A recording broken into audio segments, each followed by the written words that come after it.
আসসালামু আলাইকুম। আমি আমার ভিডিওতে গত কয়েক বছর ধরেই স্পেশালি প্যান্ডেমিক উত্তর যে কানাডার বিরাজমান অবস্থা ইমিগ্রেশন ওয়াইজ সেগুলোকে বিবেচনায় রেখে বলে আসছি যে প্রেইরি ৩ টা প্রভিন্সের পাশাপাশি ইমিগ্রেন্টদের জন্য আ বা পাশাপাশি ইন্টারন্যাশনাল স্টুডেন্টদের জন্য, জব সিকারদের জন্য আরেকটা ভালো অপশন হচ্ছে আটলান্টিক সাগরের পাড়ের যে ৪ টা আজকের এই ছোট্ট ভিডিওতে আলোচনা করব এই আ প্রভিন্স গুলোতে কেন গত কয়েক বছর ধরে বেশি ইমিগ্রেন্টরা আগ্রহী হচ্ছেন, আসছেন, ইন্টারন্যাশনাল স্টুডেন্টরা বেশি আসছেন। আ পাশাপাশি যারা জব সিক করছেন তারাও।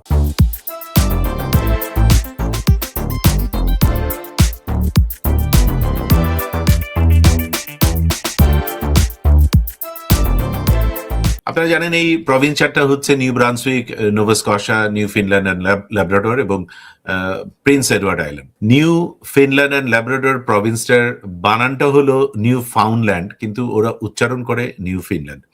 এখন ওরা যেভাবে উচ্চারণ করছে আমাদের এসে সেইভাবেই আসলে উচ্চারণটা প্র্যাকটিস করা উচিত। কারণ আমরা বাংলাদেশেই তো সবসময় আমরা কানাডা বলে অভ্যস্ত। কিন্তু এখানে তো দেশটার নাম তো কানাডা নয়, এটা ক্যানাডা। সুতরাং আপনি যখন ক্যানাডায় আসবেন, আপনি যে দেশেই যাবেন সেই দেশের নামের উচ্চারণ, সেই দেশের শহরগুলা স্থানীয়রা যেভাবে উচ্চারণ করে সেটা যেন ঠিক থাকে এইটা খুব সতর্কতার সাথে লক্ষ্য রাখতে হবে। আমি কিছু কারণ নিয়ে আলোচনা করি। ১ নাম্বার হচ্ছে ইমিগ্রেশন প্যাথওয়ে তুলনামূলকভাবে সহজ। এইটা আরসিআইসি মৌলিক আস্তফা অনেকবার গত কয়েক বছরে তার ভিডিওর গুলোতে আমরা শনিবারে যে লাইভের আয়োজনটা করি সেইখানে যারা সংযুক্ত হন তাদের সাথে ওই আলোচনাটা হয়েছে। প্রথম কথা হচ্ছে আটলান্টিক অঞ্চলে একটা বিশেষ প্রোগ্রাম আছে আটলান্টিক ইমিগ্রেশন প্রোগ্রাম যেখানে এক্সপ্রেস এন্ট্রির মতো ওরকম সিআরএস কোডটা আপনার লাগছে না।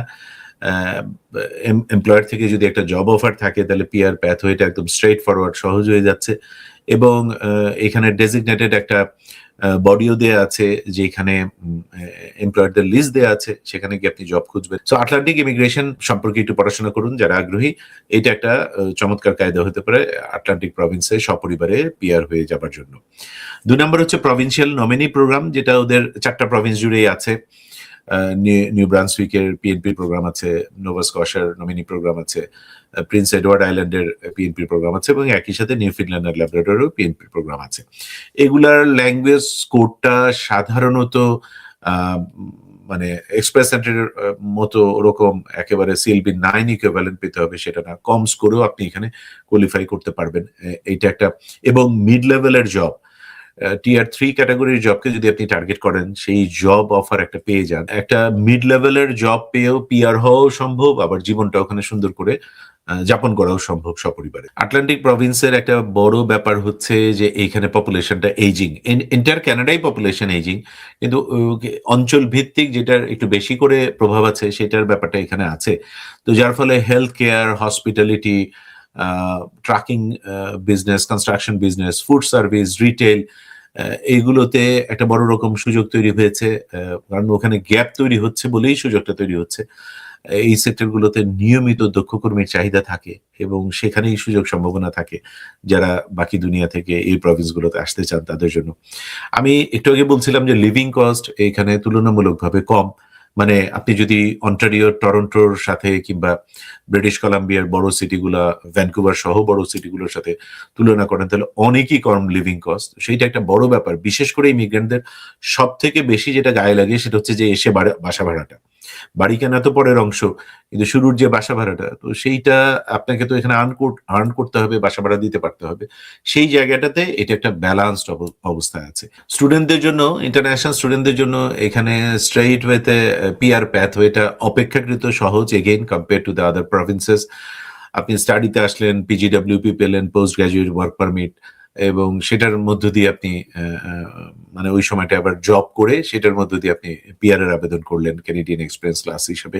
এই যে সরাসরি প্যাথওয়েটা স্ট্রেইট স্টুডেন্টদের জন্য এই প্যাথওয়েটা এখন অপেক্ষাকৃত সহজ হচ্ছে মানে জটিলতা কম হলো আটলান্টিকের পাড়ের এই ৪ টা প্রভিন্সে। সুতরাং এইটাকেও যারা ইন্টারন্যাশনাল স্টুডেন্ট হয়ে আসতে চান তারা এটাকেও খুব সিরিয়াসলি নিতে পারেন। আর এইখানকার শহরগুলো ছোট, কমিউনিটি ছোট হতে একটা বড় সুযোগ হচ্ছে যে কমিউনিটি সাপোর্টটা বেশি পাওয়া যায় এখানে। নিউ কামার সেটেলমেন্ট যে সার্ভিসগুলো আছে, তারপর নেটওয়ার্কিংটা এখানে সহজে করা সম্ভব।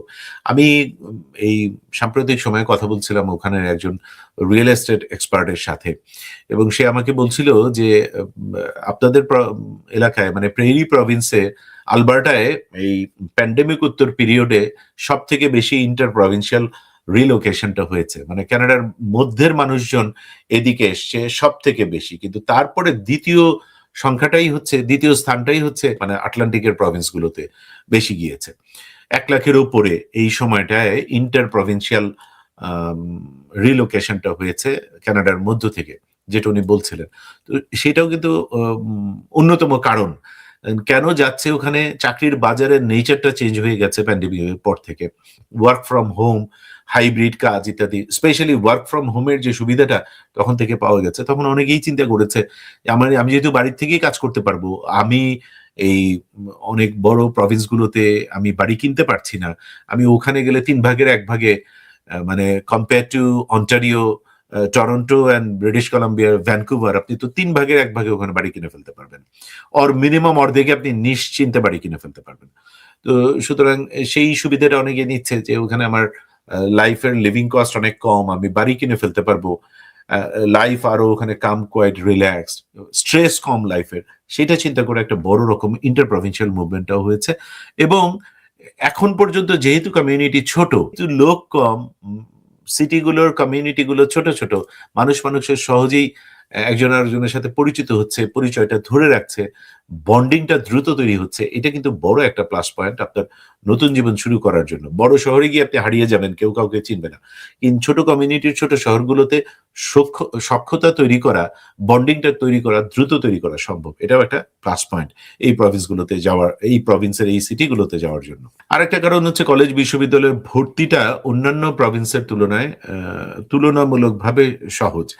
ইউনিভার্সিটি অফ নিউ ব্রান্সউইক, তারপর আপনার Memorial University, Cape Breton University, বেশ কিছু ইউনিভার্সিটি আছে ওখানে যেখানে অনেক হাজার হাজার বাংলাদেশি স্টুডেন্টরা পড়াশোনা করছে অনেক বছর ধরে। ভর্তিটা সহজ, এবং ভর্তি হয়ে যাওয়ার পরে ওইখানে সফলতার হারটা অপেক্ষাকৃত বেশি সাম্প্রতিক বছরগুলোতে বিশেষ করে, সেটাও স্টুডেন্টদের, বাংলাদেশি স্টুডেন্টদের আগ্রহের অন্যতম একটা কারণ। Last but not the least, Atlantic ইমিগ্রেশনের কোটা অল্প একটু হলেও সাম্প্রতিক বছরগুলোতে একটু একটু করে বাড়ানো হচ্ছে।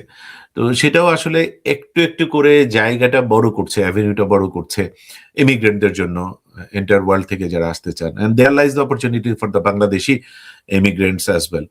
সুতরাং এই সবকিছুকে বিবেচনায় নিয়ে সমুদ্রের পাড়ের সিটিগুলায়, আপনার আটলান্টিকের পাড়ের কোনো শহরে থাকার যদি পরিকল্পনা থাকে, লাইফটা ওরকম টরন্টোর মতো ওই রকম ভাইব্রেন্ট হবে না ফর শিওর, ভ্যানকুভারের মতো হবে না, ইভেন ক্যালগেরি, এডমন্টনের মতো এরকম হবে না, কারণ ক্যালগেরিতে 15 লাখের কাছাকাছি মানুষ, এডমন্টন সিটিতে 11 লাখের কাছাকাছি মানুষ।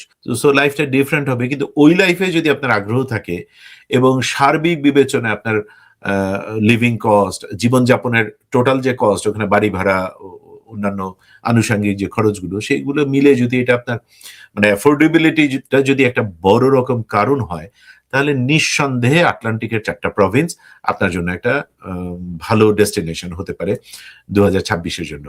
সো এই ছিল একটা বেসিক ধারণা দেওয়া হলো, আর ডিটেইলে সবিস্তারে আপনার স্কিল সেট অনুযায়ী কোন প্রোগ্রাম আপনার জন্য বেস্ট ফিট করবে, কোনটা আপনি কিভাবে আগাবেন, কর্ম পরিকল্পনা কিভাবে নেবেন, সেটার জন্য একজন রেগুলেটেড কেনেডিয়ান ইমিগ্রেশন কনসালটেন্টের সাথে বসলে আপনি একদম নিরাপদ থাকবেন সব দিকে। আমি স্ক্রিনে দেখাচ্ছি মৌলিজিয়া ইমিগ্রেশন কনসালটেন্সি ইনকর্পোরেশনের আরসিএসি মৌলি তাসনুভার সাথে ইনিশিয়াল কনসালটেশন সেশনে যুক্ত হওয়ার কায়দা আমি স্ক্রিনে দেখাচ্ছি। একজন আরসিএসির সাথে শুরুতে বসে গেলে যে সুবিধাটা আপনার হবে, আপনি কেনেডিয়ান সরকারের লাইসেন্স প্রাপ্ত একজন ইমিগ্রেশন কনসালটেন্ট থেকে পুরো প্রক্রিয়াটা আপনার জন্য বেস্ট ফিট প্রোগ্রামগুলো এবং সেইখানে প্রক্রিয়া এবং কর্ম পরিকল্পনার ডকুমেন্টেশন কিভাবে সাজাবেন, জমা দেবেন, সমস্ত কিছু হাতে কলমে বুঝে নিয়ে আপনি নিজে আগাতে পারেন। আবার প্রয়োজন মনে করলে তাদেরই কাউকে আপনি আপনার প্রতিনিধি হিসেবে নিয়োগ দিয়ে কানাডা সরকারের কাছে আপনার আবেদনপত্র জমা দিতে পারেন। এই বছর 2026-এ বিভিন্ন প্রোগ্রাম দিয়ে যারা আসার পরিকল্পনা করছেন, সবার জন্য দোয়া। আল্লাহ দয়া করে আপনাদের এই নিয়তকে, এই দমকে, শ্রমকে আল্লাহ কবুল করে নিন। ভালো থাকবেন। আসসালামু আলাইকুম।